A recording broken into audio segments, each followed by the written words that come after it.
The night my parents called a family meeting about my lottery money, my father couldn't even stay long enough for dessert.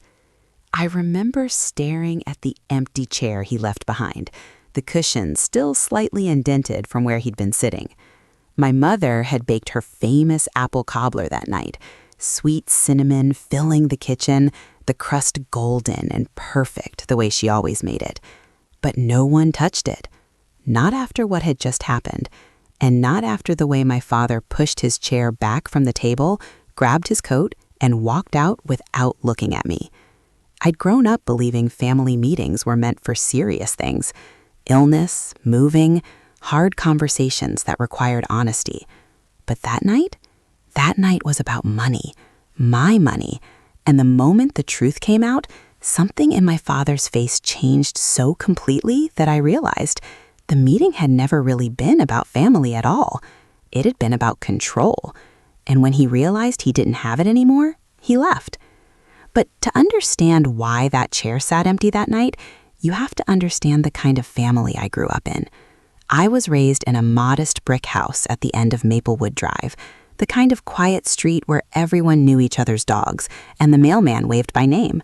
My parents weren't wealthy, but they weren't poor either. My father, Harold, worked as a regional manager for a chain of hardware stores. He believed in early mornings, ironed shirts, and the idea that discipline solved most problems. My mother, Linda, taught second grade at the elementary school 2 miles from our house. She had a soft voice and a habit of humming while she cooked. Growing up, dinner happened at exactly 6:30 every evening, no exceptions.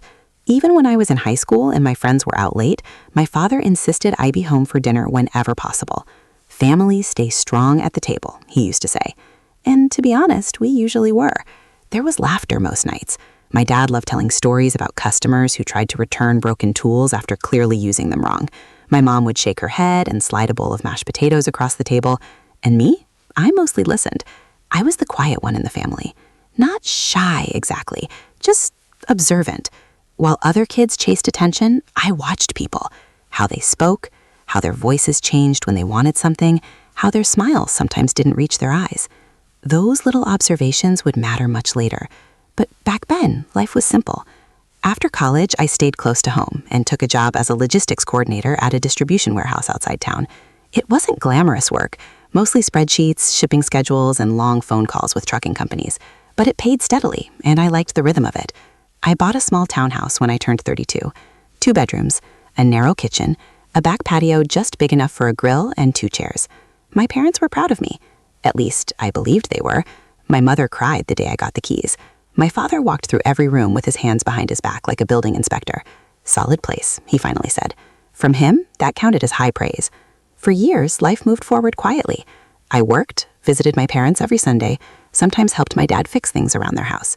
The years blurred together in the comfortable way routine often does. Until the afternoon, everything changed. It was a Thursday. Nothing special about it. Rain tapped against the office windows, and half the warehouse staff had called in sick with the flu that week. Around lunch, my coworker Marcus leaned against my cubicle wall holding a stack of scratch-off lottery tickets. "You ever buy these?" he asked. I shook my head. "Waste of money." "That's what everyone says right before they win," he laughed. He dropped 1 ticket on my desk. "Come on, $5, live a little." Normally, I would have handed it back, but something about the slow, gray afternoon made me shrug. I reached into my wallet, gave him $5, and slid the ticket into my drawer.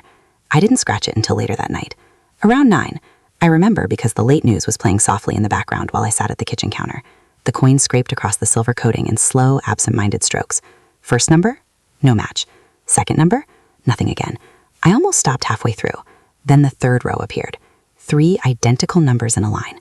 I blinked, scratched a little more, and that's when my heart started beating differently. The prize amount was printed underneath the row. At first, I thought I'd read it wrong, so I stood up, turned on the brighter overhead light, and looked again. Then again. The number didn't change. $500,000. I remember laughing out loud. Not a loud, triumphant laugh, more like the kind that escapes when something feels too strange to be real. $500,000. For a moment, the kitchen felt very quiet. The refrigerator hummed softly, rain tapped the windows, and in that silence, my mind did something unexpected. It didn't jump to cars or vacations or big houses. Instead, I thought about security, about finally paying off my mortgage, about maybe helping my mom retire early if she wanted to, about breathing a little easier for the first time in my adult life.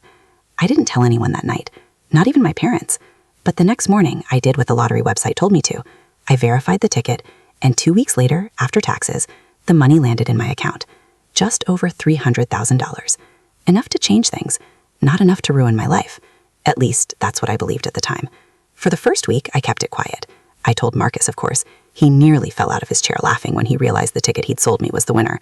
But outside of that, I didn't say much. Until my mother called one evening while I was cooking pasta. "Your father and I want to have dinner Sunday," she said gently. "Of course," I replied. "I'll come by." There was a small pause on the line. Then she added something that felt different. "And sweetheart, your father thinks we should have a little family meeting afterward." I frowned slightly. "A meeting?" "Yes, just something we need to talk about." Her voice sounded careful, measured. At the time, I assumed it was something about their retirement plans, or maybe the house. I didn't know that Marcus had already told someone at work about my lottery win, and that someone was a neighbor who happened to know my parents. By the time I arrived at their house that Sunday evening, the entire tone of the room felt different. My father sat at the head of the table. My mother moved quietly between the kitchen and dining room, and 2 extra chairs had been pulled up to the table. That's when I realized something I hadn't expected. My older sister, Rachel, was there too. She rarely came to Sunday dinners anymore, but that night, she was already seated, hands folded, waiting. And the moment I walked in, everyone stopped talking. That was the moment I first realized something wasn't right. The silence that followed when I walked into my parents' dining room was strange.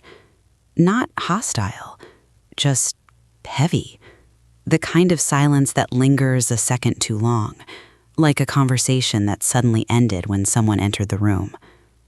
Rachel gave me a small smile, but it didn't quite reach her eyes. "Hey," she said. "Hey." I hung my jacket on the coat rack and stepped into the kitchen where my mother stood stirring something on the stove. The familiar smell of roasted chicken and rosemary filled the air. Normally, that scent felt comforting, but that night, even the kitchen felt tense. "Need help with anything?" I asked. She shook her head quickly. No, everything's ready." Then she turned to me and gave my arm a quick squeeze. Her smile looked warm, but her eyes were searching, like she was trying to read something in my face. "Your father just thought we should all sit down and talk tonight," she said softly. I nodded slowly, still confused, still assuming it was something normal. We carried the dishes into the dining room together.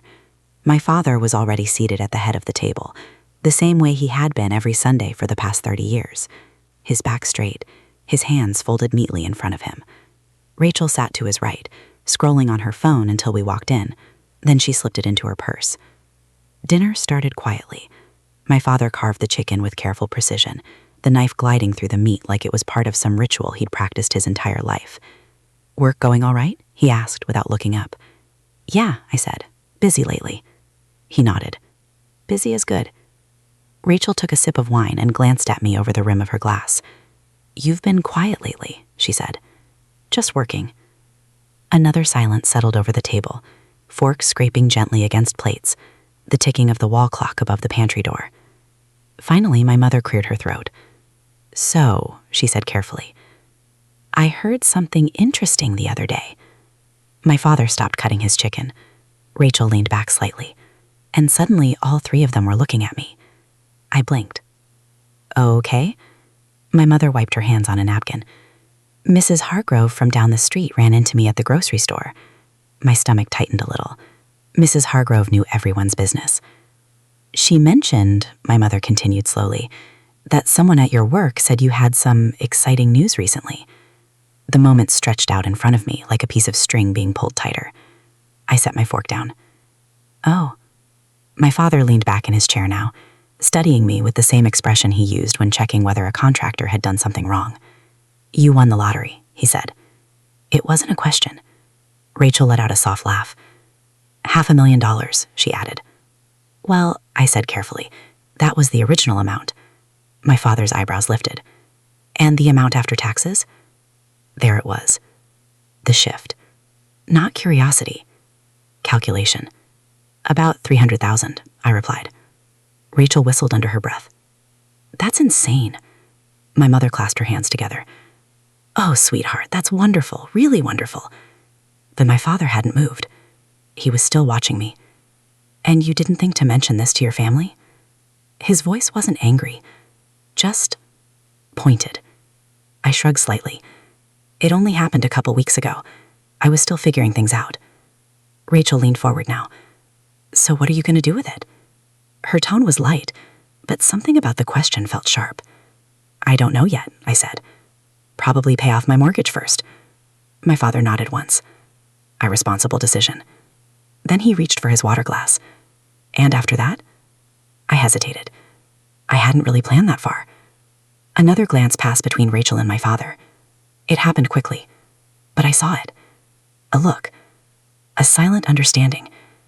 The kind people exchange when they've already discussed something privately. That was the first moment a small thread of suspicion pulled tight in my chest. Because suddenly, the word my mother used earlier echoed back in my mind. Family meeting. This wasn't a celebration. It was something else. Dinner continued, but the conversation never returned to normal. Every topic somehow curved back toward money. Rachel talked about rising housing prices. My father mentioned how difficult retirement planning had become. Even my mother brought up the cost of healthcare. None of it was direct, but it all felt deliberate, like a slow circle tightening around the same subject. By the time the plates were cleared, my appetite had completely disappeared. My mother brought out the apple cobbler, the same recipe she'd made since I was a kid. The smell of cinnamon drifted through the room as she set it on the table. "All right," my father said calmly. And just like that, the real conversation began. He folded his hands in front of him again. "Now that dinner is finished," he said, "we should discuss the reason we asked you here tonight." My chest tightened. Rachel shifted in her chair. My mother sat quietly beside the cobbler dish, her eyes moving nervously between us. My father looked directly at me. "You've been given an unexpected financial opportunity," he said. "That kind of money can change a person's life if handled properly." I nodded slowly. "I understand. And as your father," he continued, "I feel it's my responsibility to help guide you in making wise decisions." Something about the way he said that made my stomach drop slightly. Guide you. Not advise. Guide. Rachel cleared her throat. "Dad and I were actually talking about this earlier," she said casually. Another small alarm bell rang in my head. "You and Dad..." My father leaned forward now. "There are certain responsibilities that come with family," he said. "And sometimes that means sharing unexpected blessings." The room went very still. I felt the air change, like the moment before a storm breaks. And that was when I realized this family meeting wasn't about advice. It was about expectations. Expectations I had never agreed to. For a moment, no one spoke. The ticking of the old kitchen clock seemed louder than usual, each second stretching out like it had something important to say. I looked from my father to Rachel, then to my mother. The cobbler sat untouched in the middle of the table, steam rising gently from the golden crust. "Sharing blessings," I repeated slowly. My father nodded, his expression calm and deliberate. "Yes." Rachel leaned forward slightly, resting her elbows on the table. "I mean, it's not like you expected the money, right?" she said. "It just sort of appeared." Her voice had that careful casualness people use when they're trying to sound reasonable. I didn't answer right away. Instead, I studied her face. Rachel had always been the confident one growing up, 2 years older than me, outgoing, quick with opinions. And for most of our childhood, she'd been the center of attention. Not because my parents loved her more, at least I don't think so, but because she demanded more space in every room she entered. I'd always been quieter, more patient, the one who waited. But sitting there that night, something about Rachel's tone felt different, too prepared, like she'd rehearsed the conversation already. "So," I said carefully, "what exactly are we talking about?" My father straightened slightly in his chair. "Well," he said, "your mother and I have been reviewing our retirement plans recently." My mother shifted uncomfortably beside him, but didn't interrupt. "The economy has changed quite a bit in the last few years," he continued. "Healthcare costs alone are unpredictable." I nodded slowly. That makes sense. Rachel jumped in. And you know my situation hasn't been easy either. I turned toward her. Rachel and her husband Daniel had bought a house 3 years earlier, one that was ambitious, large, expensive, the kind of house people buy when they expect their income to keep rising forever. But Daniel's construction company had slowed down recently. That much I knew. Still, Rachel had never mentioned needing help before. Things have been tight lately, she said, her voice softening just a little. My father folded his hands again. What your sister means is that sometimes families support each other when fortune arrives unexpectedly. There it was again. That word. Fortune. The way he said it made it sound like something communal, something shared. But the ticket hadn't been shared. I bought it. I scratched it. I verified it. And suddenly, sitting there under the yellow dining room light, I realized something else. None of them had asked how I felt about the win. None of them had said they were happy for me. The conversation had skipped that part entirely. I cleared my throat. So what exactly are you asking? Rachel and my father exchanged another quick glance. My mother lowered her eyes to the tablecloth. My father spoke first. Well, he said, we believed the responsible thing would be to divide the money within the family. I blinked. Divide it? Yes. He said it simply, as if the idea required no explanation. My mind ran through the math automatically. $300,000. Split 3 ways. $100,000 each. The realization settled in slowly. You want me to give you and Rachel $100,000 each. Rachel lifted her hand slightly. When you say it like that, it sounds harsh. How else should I say it? I asked quietly. My father's voice remained steady. It's not about taking from you, he said. It's about strengthening the family as a whole. I leaned back in my chair. For a moment, I simply studied him. The same man who taught me to mow the lawn in straight lines, who made me redo homework when he thought he rushed through it, who once told me, very seriously, that character was revealed by how a person handled responsibility. And now he was sitting there, calmly explaining why my money should belong to everyone else. My mother finally spoke.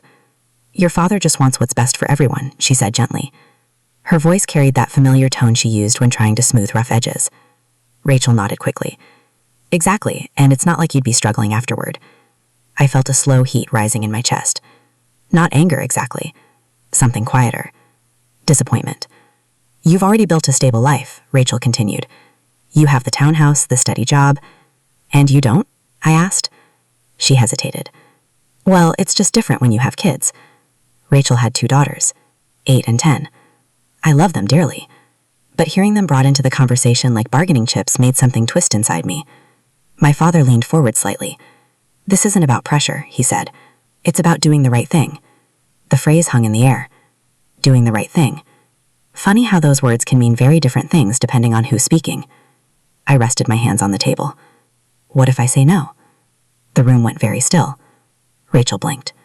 My mother looked up quickly. But my father didn't react immediately. Instead, he studied me, the way a chess player studies the board after an unexpected move. Finally, he spoke. You wouldn't say no. It wasn't arrogance. It was certainty. The kind that comes from years of believing someone will always behave the way you expect. But something inside me had shifted during this conversation. I couldn't quite name it yet, but I could feel it.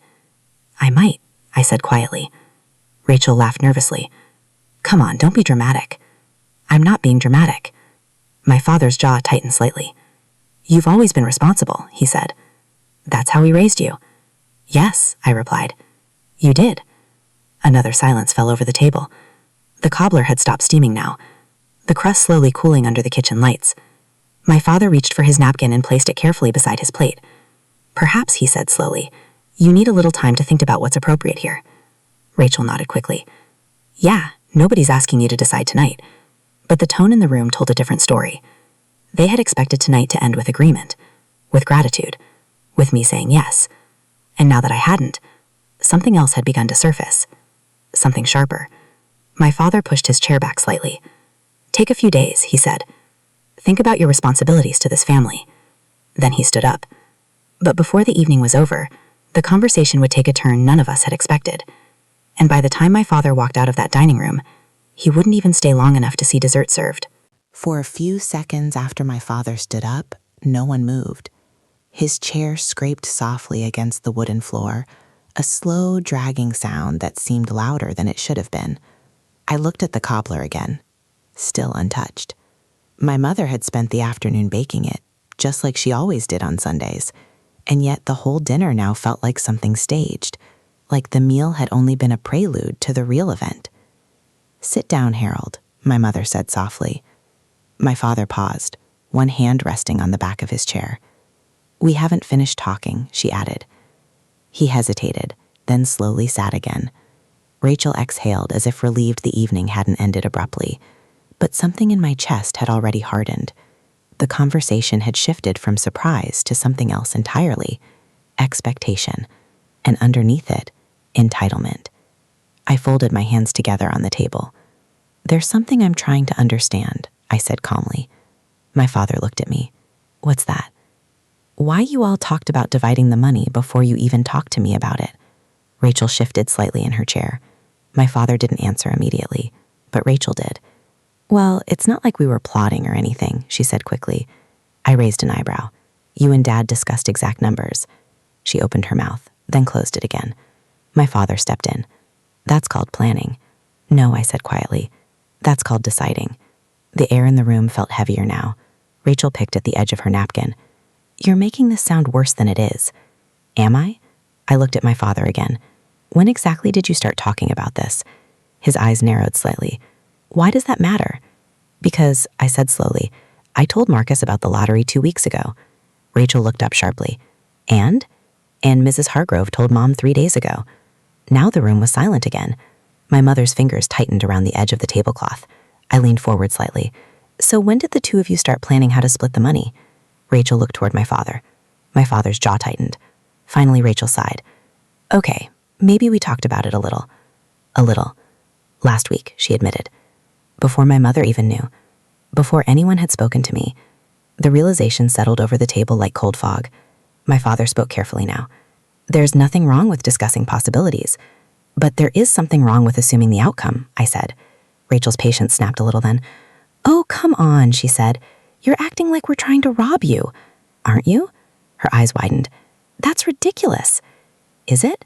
My voice remained calm, but inside I felt a quiet clarity forming, the kind that arrives when you finally see something for what it really is. "You decided my money belonged to all of you before you even asked what I wanted." "That's not true," insisted Rachel. "Then what would have happened if I never told you about the lottery?" I asked. She hesitated. No answer came. My father leaned forward now.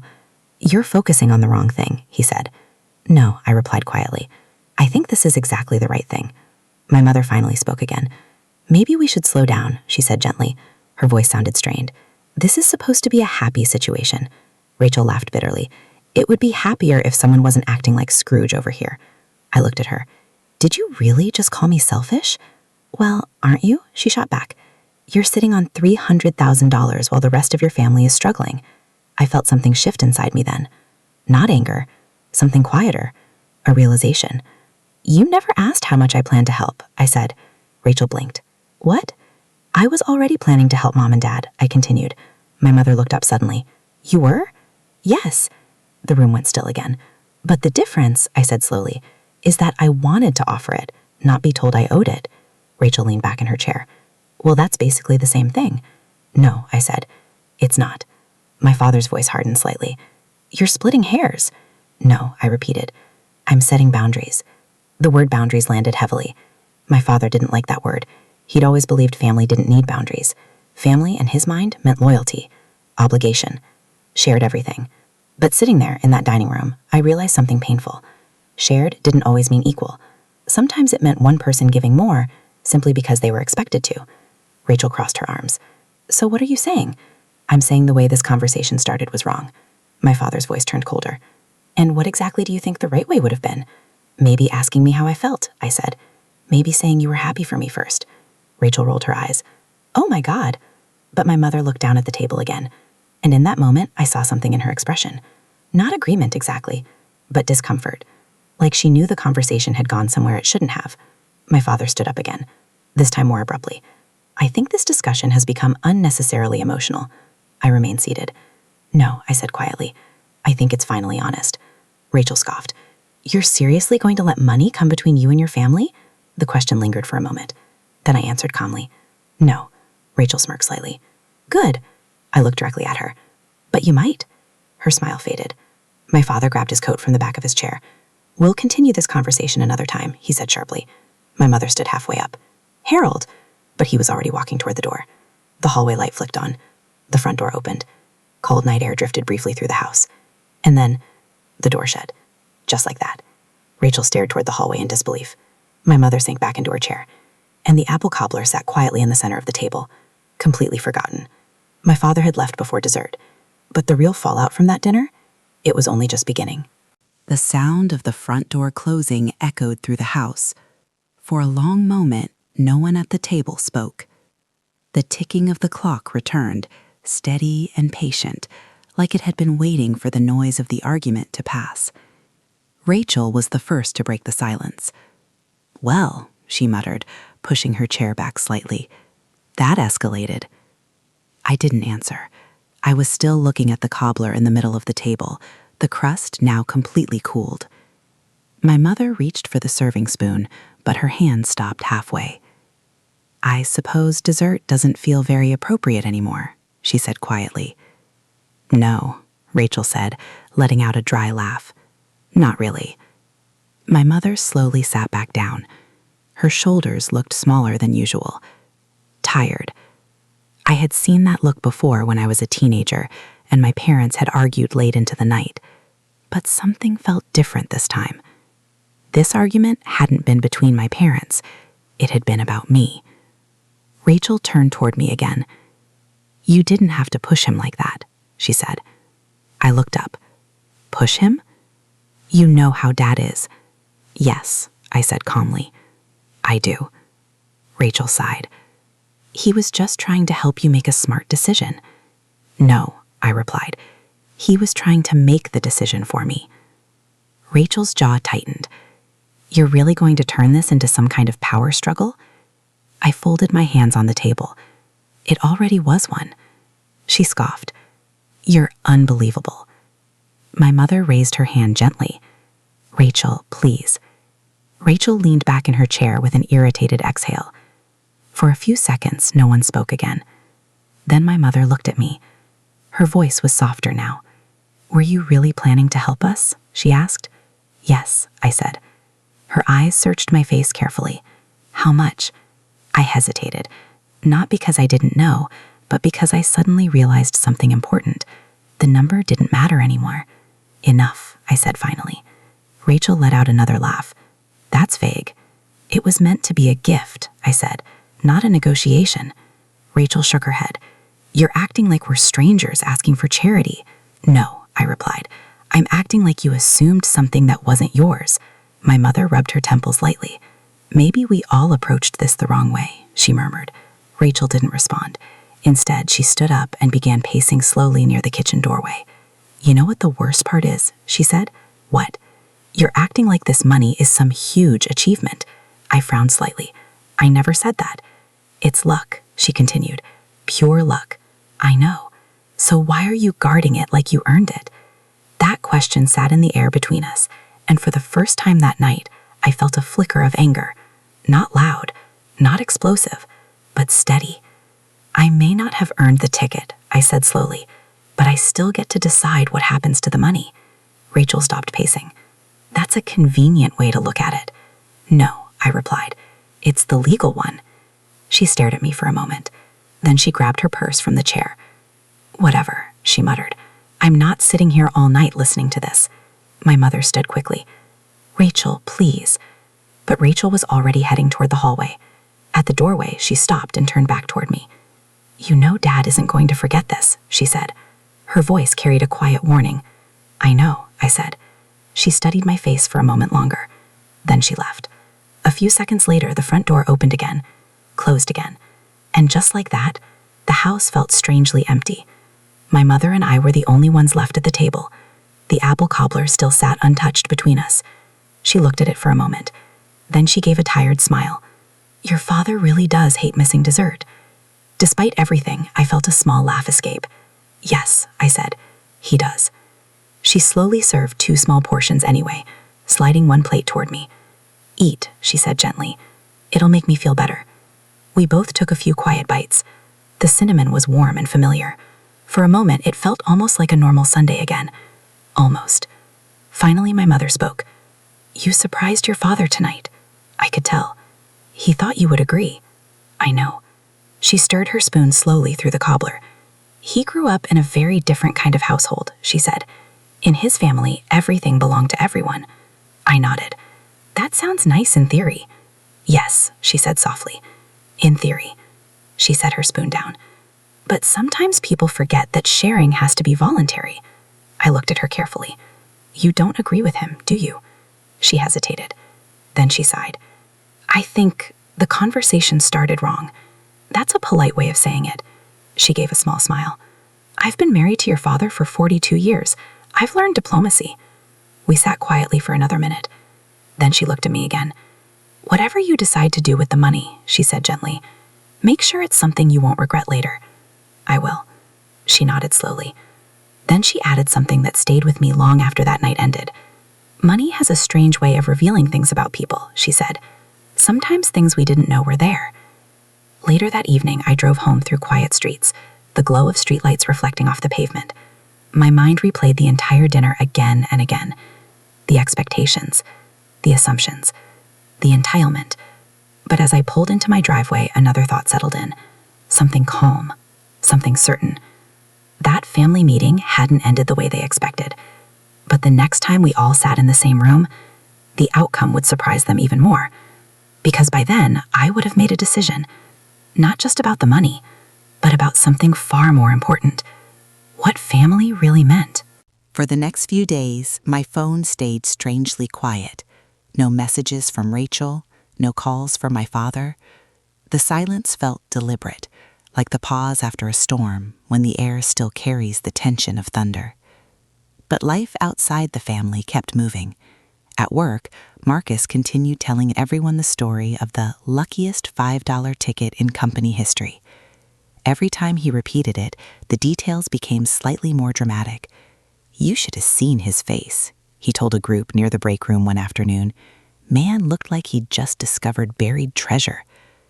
I smiled politely, but kept the conversation short.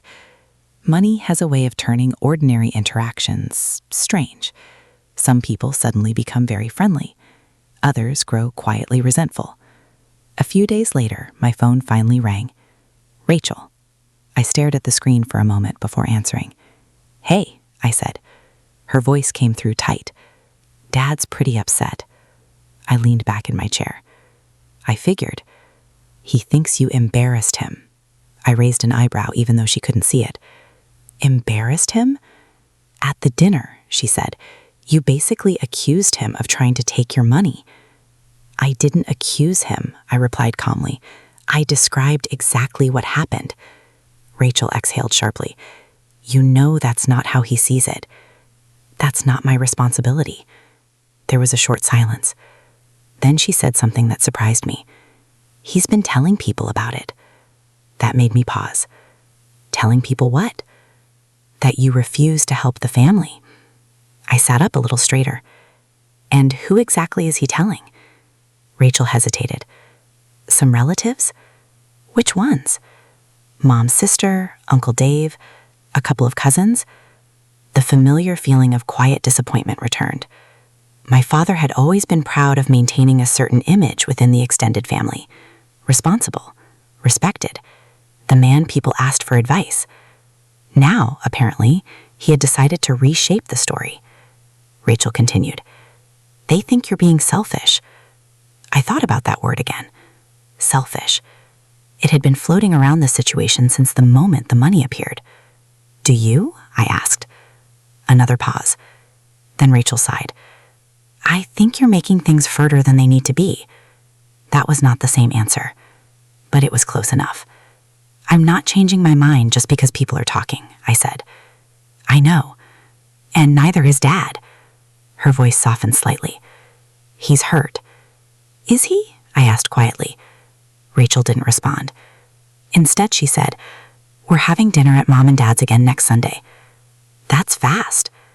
"Dad wants to clear the air." I leaned back again.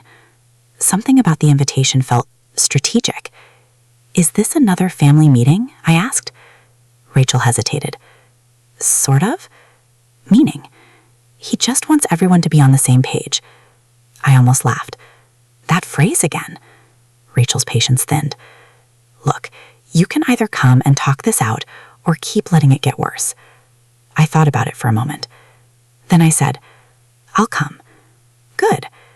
But I have something I want to say too. Rachel sounded cautious. Like what? You'll hear it Sunday. She didn't like that answer. But she didn't argue either. Fine, she said. Then she hung up. Over the next few days, I made a few quiet decisions. Nothing dramatic, nothing impulsive, just careful steps.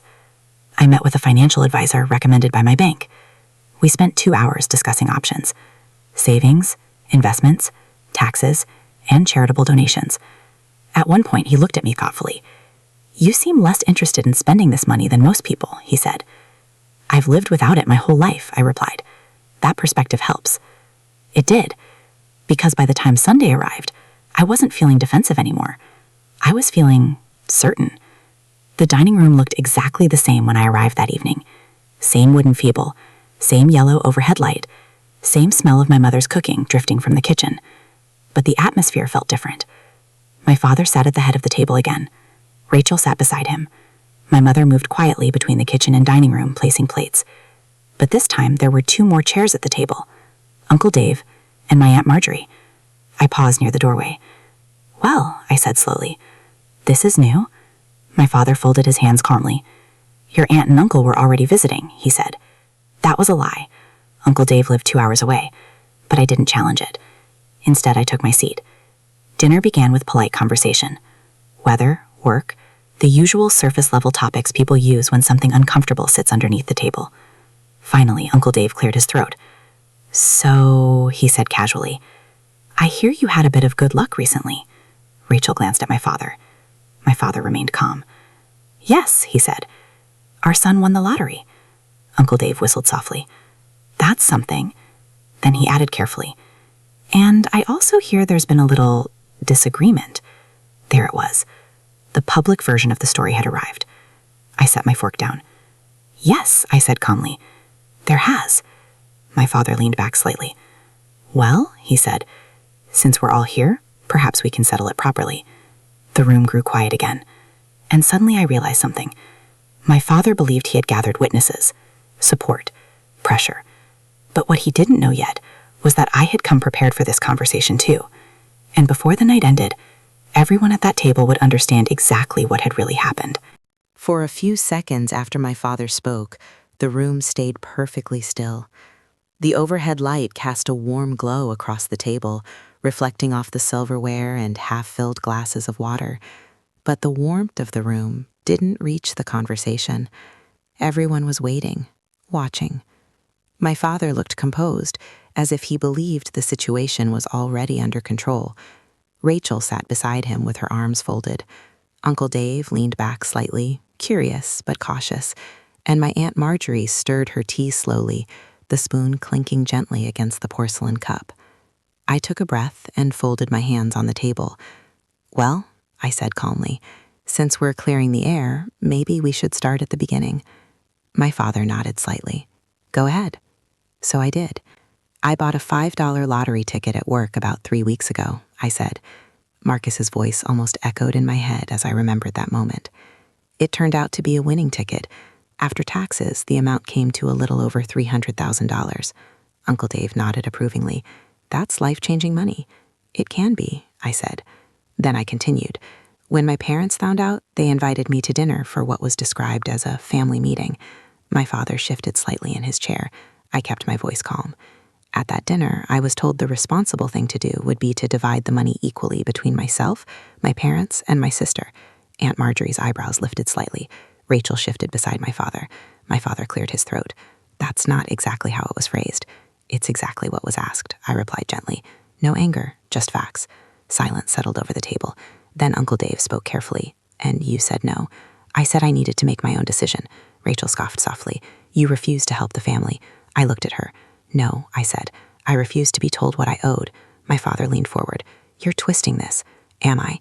I turned slightly toward Aunt Marjorie and Uncle Dave. I had already planned to help my parents before that dinner, I explained. My mother looked down at her plate.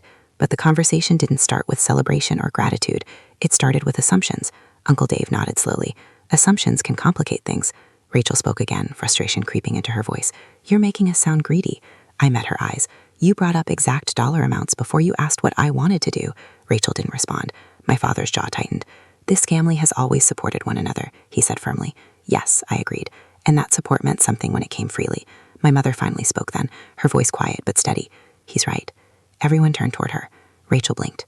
Mom? She folded her hands in front of her. The dinner didn't start the way it should have. My father looked at her in surprise. Linda, but she continued. We should have been happy for him first. Her voice carried no accusation, just honesty. And that honesty shifted something in the room. Uncle Dave leaned forward slightly. Well, he said thoughtfully, it sounds like things got misunderstood. Rachel let out a frustrated breath. So everyone's just taking his side now? No one's taking sides, Aunt Marjorie said gently. We're listening. Rachel leaned back in her chair, shaking her head. My father remained silent for a long moment. Then he spoke more quietly than before. What exactly are you planning to do with the money? He asked me. The question felt different this time, not demanding, just tired. I took a breath. I already paid off my mortgage, I said. Rachel's eyes widened slightly. That was fast. I wanted stability first. Then I continued. I also set aside a retirement account for Mom. My mother looked up suddenly. What? It's enough that if you want to retire early, you can. Her eyes filled with quiet surprise. But I didn't ask for that. I know. That was the point. Rachel stared at me. You're serious? Yes.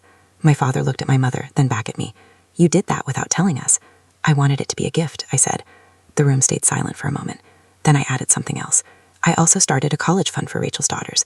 Rachel blinked. What? Nothing huge, I said, but enough to help when the time comes. Rachel's expression shifted from irritation to confusion. But you said no. I said no to being told how to divide it. My father leaned back slowly in his chair. For the first time that evening, he looked uncertain.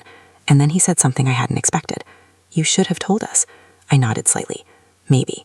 Then I added gently. But you should have asked. No one spoke for several seconds. The tension that had filled the room all week slowly began to fade. Not disappear, but soften. My father looked down at the table. Then he said quietly, I may have approached things too directly. That was the closest thing to an apology I had ever heard from him. My mother reached for his hand under the table. Rachel still looked unsettled, but the anger had drained from her expression. Eventually, my father pushed his chair back.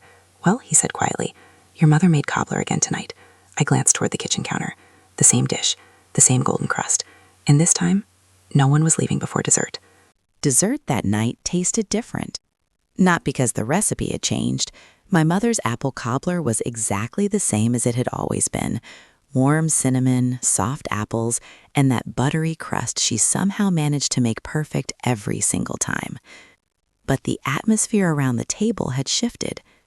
The tension that had filled the room earlier hadn't vanished completely, but it had loosened its grip. People were breathing again.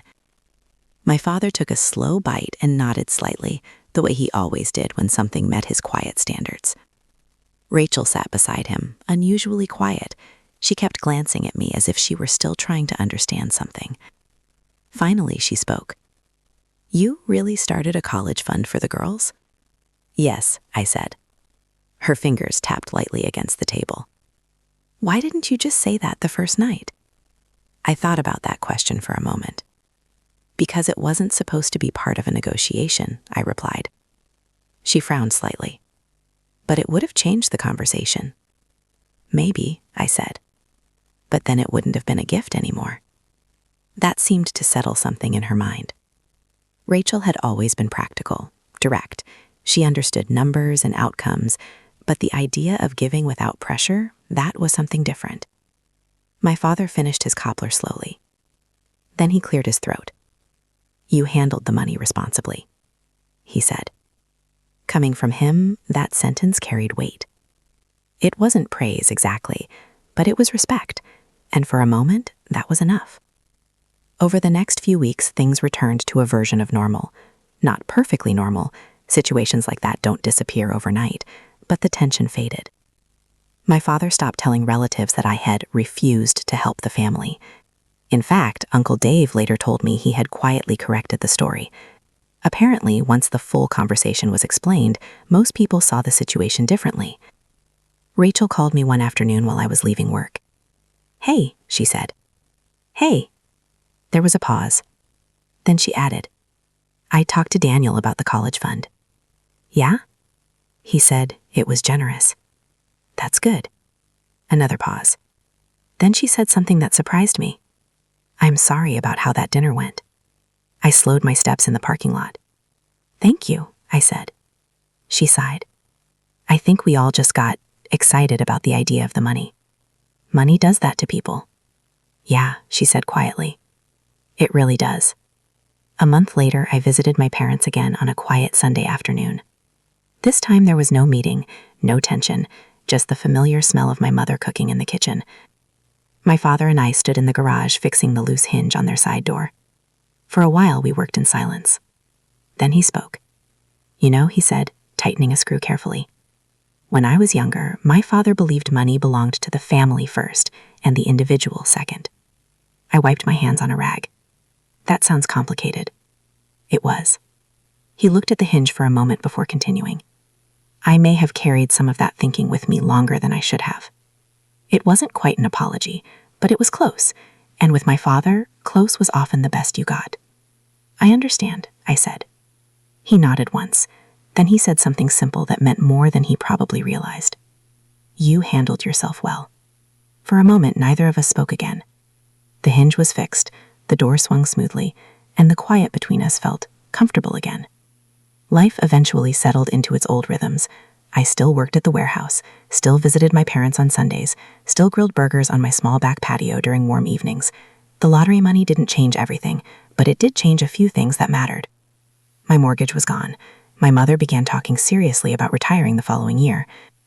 Rachel's daughters sent us handmade thank you cards after they heard about their college fund. And my father? Well, my father started asking my opinion about financial decisions more often than before, which, in his own quiet way, meant he trusted me. Looking back now, I realized the lottery ticket itself wasn't the real turning point. The real turning point was that dinner, because sometimes money reveals things we didn't know were hiding beneath the surface. Expectations, fears, entitlement. But it can also reveal something else. Character, not just in other people, in ourselves. Because when that moment arrives, when luck or opportunity suddenly lands in your hands, you find out very quickly what kind of person you really are. Do you give out of generosity or out of pressure? Do you protect your boundaries or surrender them to keep the peace? Those choices matter far more than the money itself. Sometimes I still think about that first dinner, the untouched cobbler, the silence, my father leaving before dessert. At the time, it felt like the beginning of a family breaking apart. But in a strange way, it was actually the beginning of something healthier, because the truth finally got spoken at that table. And once truth is out in the open, relationships have a chance to grow stronger instead of quietly cracking under expectations. So now I'm curious about something.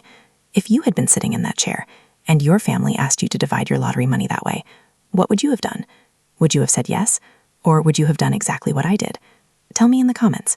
And if stories like this remind you that real life can be just as dramatic as fiction, make sure you subscribe and come back for the next one. Because sometimes the quietest family dinners turn out to hold the loudest lessons. About 6 months after that second dinner, something happened that made me think about the whole situation again. It was a quiet Saturday morning, the kind where the air still carries the coolness of early autumn and the neighborhood is just beginning to wake up. I was standing in my kitchen making coffee when my phone buzzed. A message from my mother. Are you busy today? I smiled a little. My mother had never quite adjusted to texting. Her messages always sounded like polite invitations rather than casual questions. Not really, I replied. Why? A moment later, my phone rang instead. Hi, sweetheart, she said when I answered. Hi, Mom. I was wondering if you could stop by this afternoon, she said. Your father and I wanted to show you something. Everything okay? Oh, yes, she said quickly. Her voice carried a lightness I hadn't heard in a long time. Just come by around 3. When I arrived at their house that afternoon, my father was already outside in the driveway. He was holding a measuring cape and staring thoughtfully at the side of the house. What are we measuring? I asked. He looked up and smiled slightly. Your mother's retirement project. That caught my attention.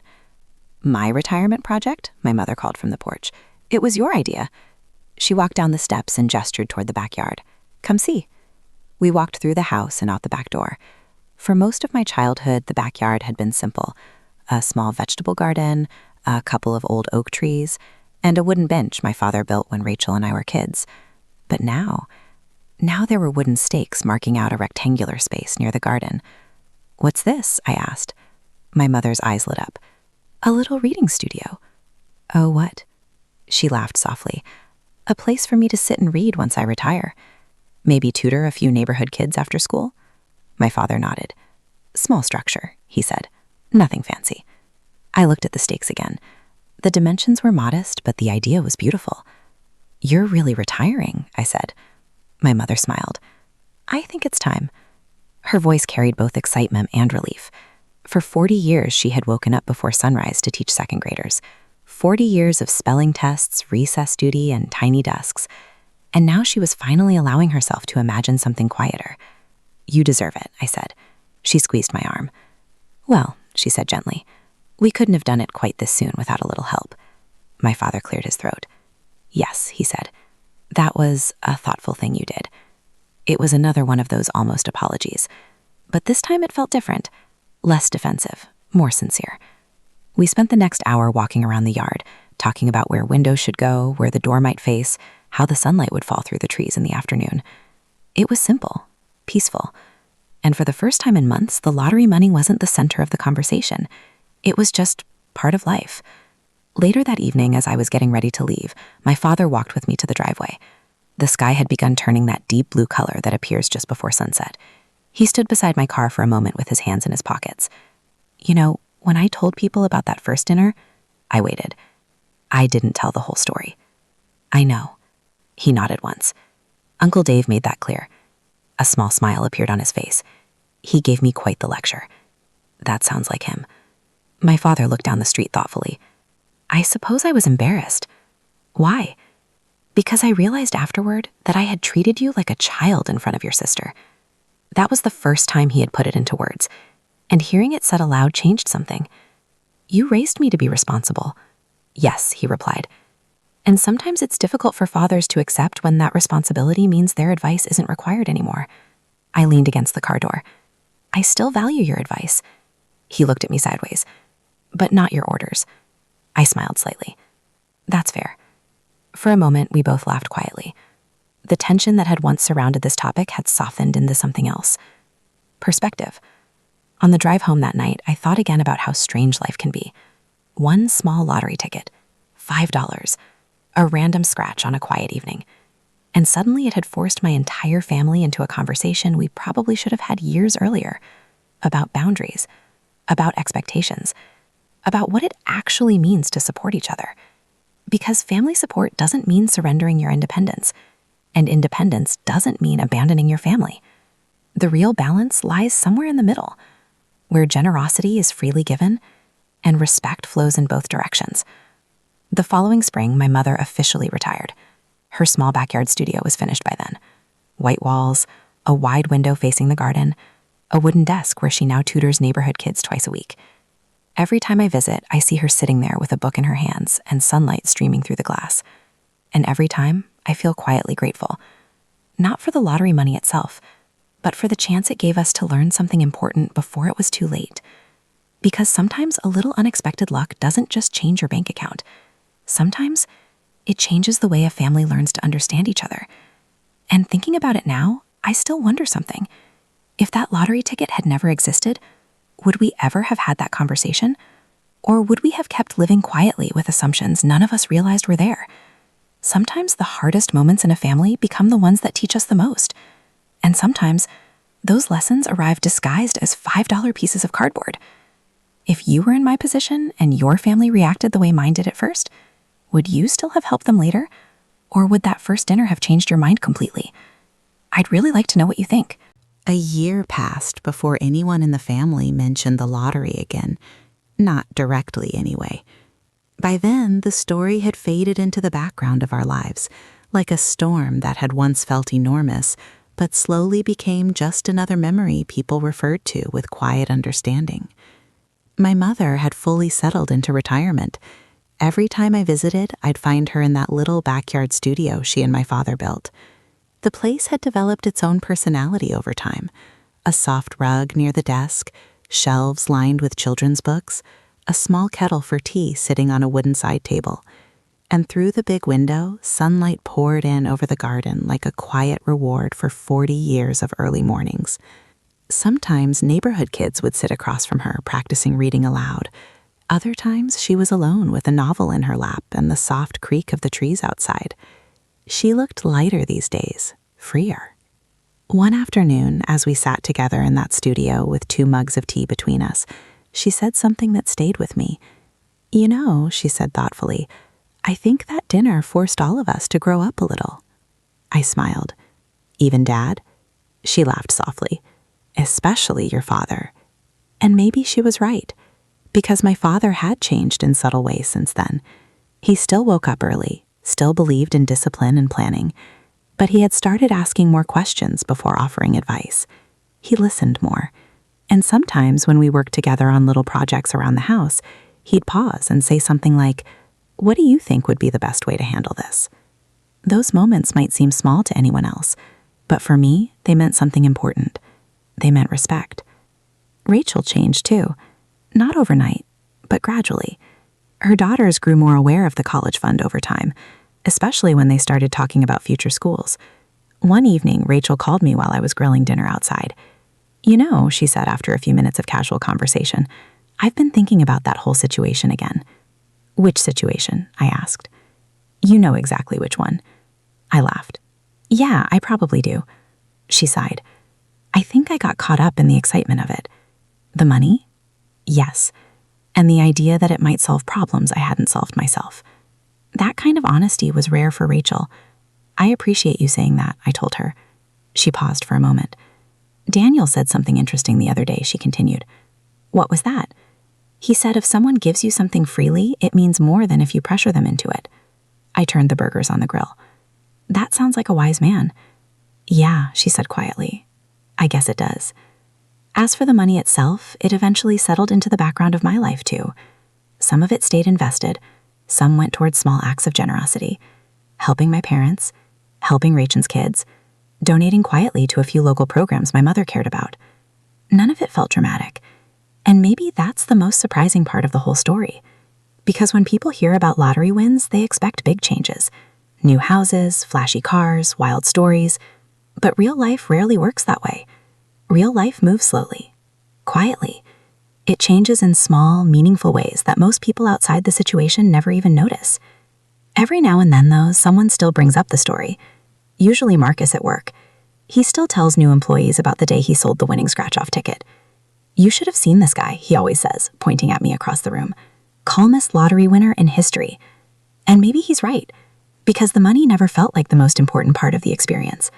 The conversation around that dining room table was the moment when everyone's expectations collided with reality, the moment when I had to decide whether keeping the peace mattered more than keeping my boundaries, and the moment when my family had to learn something about respect they hadn't fully understood before. Sometimes I still picture that first dinner, the untouched apple cobbler, the tension hanging in the air, my father pushing his chair back and leaving the room before dessert. At the time, it felt like the beginning of a serious fracture. But now, when I look back on it, I see it differently. Because families aren't perfect. They never have been. They're full of misunderstandings, assumptions, and moments when people expect things they shouldn't. But families also have something powerful, the ability to learn, to adjust, to repair the cracks once everyone is willing to be honest. And in our case, honesty arrived in the most unexpected way possible. A $5 lottery ticket. These days, Sunday dinners at my parents' house look a lot like they did when I was a kid. My father still sits at the head of the table. My mother still hums quietly while she finishes cooking in the kitchen. Rachel's daughters now fill the room with laughter and stories from school. And every once in a while, my mother places a warm apple cobbler in the center of the table. When that happens, my father always smiles slightly and says the same thing. "Well," he'll say, "no one's leaving before dessert tonight." And every time he says it, we all know exactly why. So now I'll leave you with the same question that stayed with me since that night. If your family sat you down for a meeting about money you had just won, and they expected you to divide it the way mine did, what would you have done? Would you have given in to keep the peace? Or would you have stood your ground the way I did?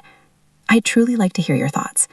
And if this story reminded you how complicated and meaningful family relationships can be, make sure you subscribe and come back for the next one. Because sometimes the biggest lessons in life don't arrive through grand events. Sometimes They arrive during ordinary Sunday dinners, right before dessert.